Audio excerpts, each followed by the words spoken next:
Welcome to our Latin American history lesson on the Latino fight for educational equity and access. The materials you will need for today will be a piece of notebook paper, your journal, a pen, or a pencil. But first, let's take a moment and reflect on our previous lesson where you learned that there were many effects as a result of the Mexican-American War. In addition to the struggles over land, there was ethnic prejudice and discrimination between the Mexican Americans and Anglo Americans. This included discrimination in schools that were segregated.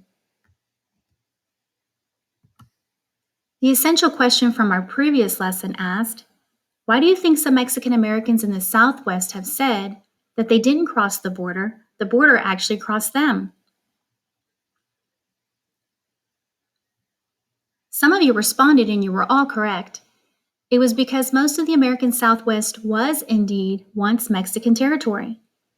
In fact, some of these Mexican Americans were referred to as Chicanos. At times, the term Chicano was used as a derogatory label for the sons and daughters of Mexican migrants. A new generation of Mexican Americans were singled out by people on both sides of the border. For example, Mexican Americans would be told that they were not American on the United States side, and when in Mexico, they were told that they were not Mexican either. In the 1960s and 1970s, Chicanos reclaimed the word in order to demonstrate that their indigenous culture and ancestry were important to them, as well as to the land they had lost from Spanish and American imperialism. How do you think this made the Mexican Americans feel when they were not being accepted by both Americans and Mexicans? How do you think they reacted?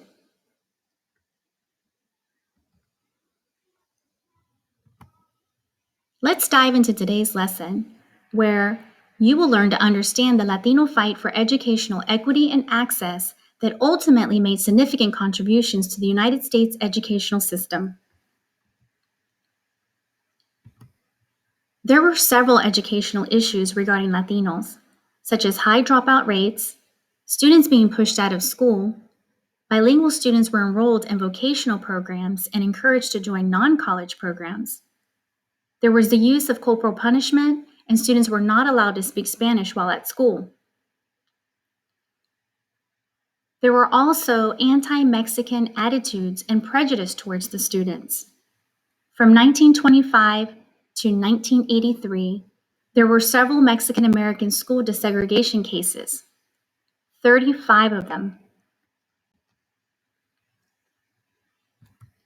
One, for example, occurred in 1931 when the School Board of Lemon Grove in California voted in favor of building a separate school for Mexican students. It was going to be a single room that was referred to by the parents as La Caballeriza, or the barn. The Mexican students were denied access to the main school that was meant only for all white students. Mexican parents decided to boycott the Mexican school and filed a lawsuit, which was a Roberto Alvarez versus Board of Trustees of Lemon Grove School District. This case became the first successful school desegregation court decision in United States history. The court ruled that the school board had no legal basis on which to segregate the students. How do you think the Mexican students felt after learning that they would no longer have to be segregated? How do you think the white students felt?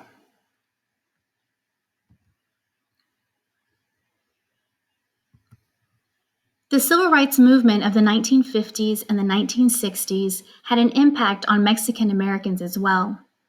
The Chicano movement began in the 1960s when Mexican Americans advocated for equality and empowerment. It is also called the Chicano Civil Rights Movement, or El Movimiento, one of the least studied social movements. This Mexican American civil rights movement entailed a fight for a broad set of issues, from fighting against discrimination, racism in public and private institutions, to fighting for the restoration of land grants, farm worker rights, voting and political rights, to the fight for enhanced education. In the 1960s, Chicano was accepted as a symbol of self-determination and ethnic pride.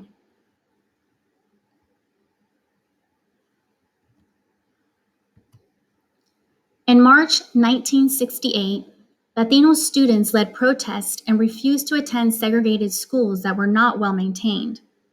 Students began a petition to improve their schools. However, they were ignored. Students then participated in massive student walkouts called the East Los Angeles Blowouts. Thousands of students participated, and this made one of the greatest movements of all time. Students took a stand for their educational rights in order to improve their schools. Some of the educational issues stemmed from having inexperienced teachers, poor facilities, low-quality learning tools. The curriculum included teaching industrial and domestic skills, which programmed students to become laborers and to not become college-bound students. Some administrators and educators ignored their potential, and it was perceived that the students were set up to fail. Students wanted to get rid of racist teachers and wanted to have student-led elections for organizations and clubs.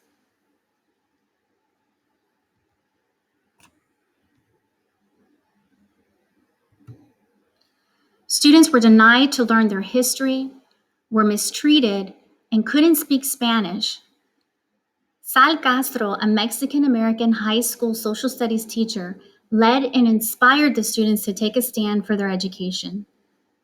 In 1963, he was a teacher at Belmont High School when he noticed there were no Chicano students in the student council. He helped students to run for office, coaching them with their speeches, and encouraged them to speak a few lines in Spanish. However, he did not know that there was a rule at Belmont High School that students could not speak a foreign language. After students gave their speeches at an assembly, it was stopped, and students were sent back to class. After the students were being questioned, Sal Castro said he was the one they wanted, not the students. He was ultimately suspended and then transferred to another school. What are your thoughts about this? To be told that you can't speak a foreign language at a school? To also learn about a teacher being suspended and transferred for encouraging students to speak their native tongue? Take a moment and jot your thoughts.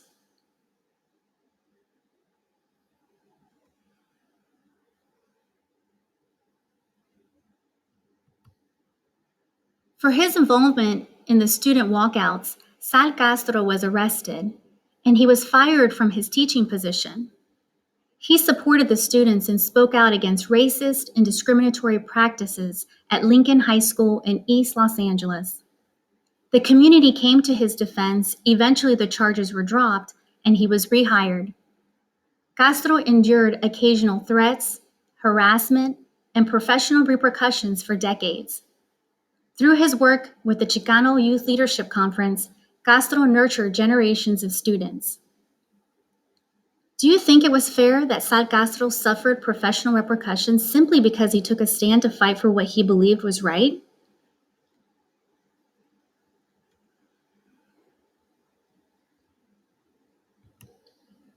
In June 2010, the Los Angeles Unified School District honored Castro by naming a school after him, the Sal Castro Middle School, which is located on the Belmont High School campus. Sal had a strong belief in what was right and wrong, and he fought for those beliefs, says Castro's wife, Charlotte Lurchin-Muller.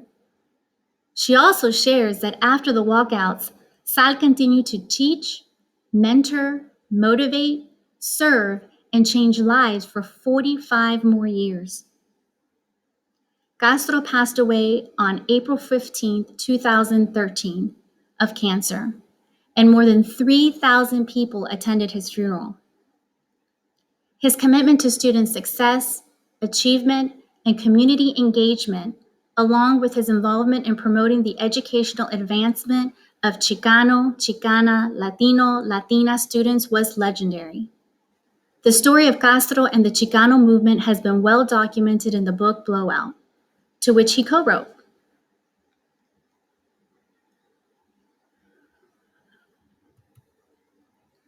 The East Los Angeles students made 36 demands, and they were presented to the school board.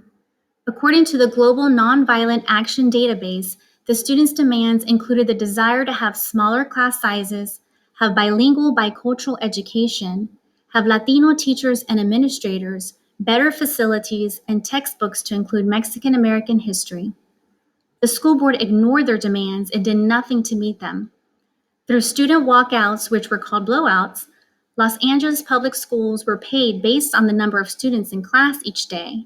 So by students walking out of their homeroom before attendance was taken, the students could target the schools financially.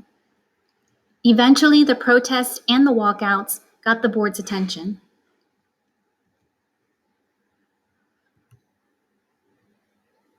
The walkouts lasted until the federal government Civil Rights Commission mediated a compromise between the school board and the students.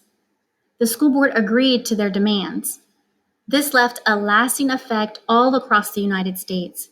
It was a historical movement that motivated, inspired, and gave students a voice. It is important to note that Mexican Americans have engaged the Constitution, particularly the First and 14th Amendments, to secure equality in America. Their civil rights efforts began in the late 19th and early 20th century, suggesting a consistent and long civil rights movement. They established national and statewide organizations such as the League of United Latin American Citizens that challenged inequality, especially segregation in public schools. Once segregation was outlawed, they continued to challenge economic inequities affecting their children's educational access and opportunity. As we mentioned, there were several effects as a result of the Mexican-American War. There were not only struggles over land, but there was ethnic prejudice and discrimination in schools that were segregated. I am confident that you are now able to understand some examples of Latinos fighting for educational equity and access that ultimately made significant contributions to the United States educational system. Thank you for participating today. Until next time, adios.